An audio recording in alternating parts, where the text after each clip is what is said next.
Aloha. This is the midpoint of my 2020 Corvette rear bumper removal. For you DIYers out there, I thought I would give this update.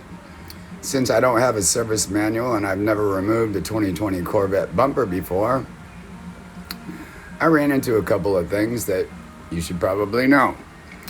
The inner fender well is held on by about 9, a combination of Torx and 7mm. The Mudguard is held on by 4 friction clips and 1 7mm on the bottom.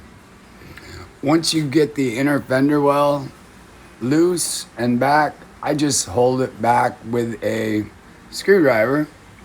And then on the inside, there are 2 7mm bolts that hold the bumper to the quarter panel and 1 10mm nut. It's kind of a tight space. So what I did was, I have a hex socket.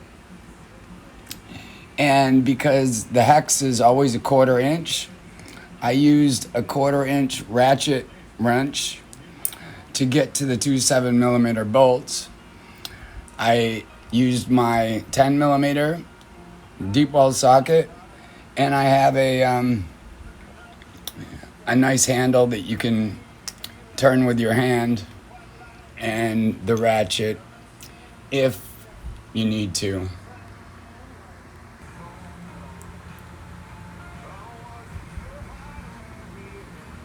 So I believe that completes the left side. So now I just need to repeat it on the right side, and then we'll see about removing the spoiler. Aloha and stay safe.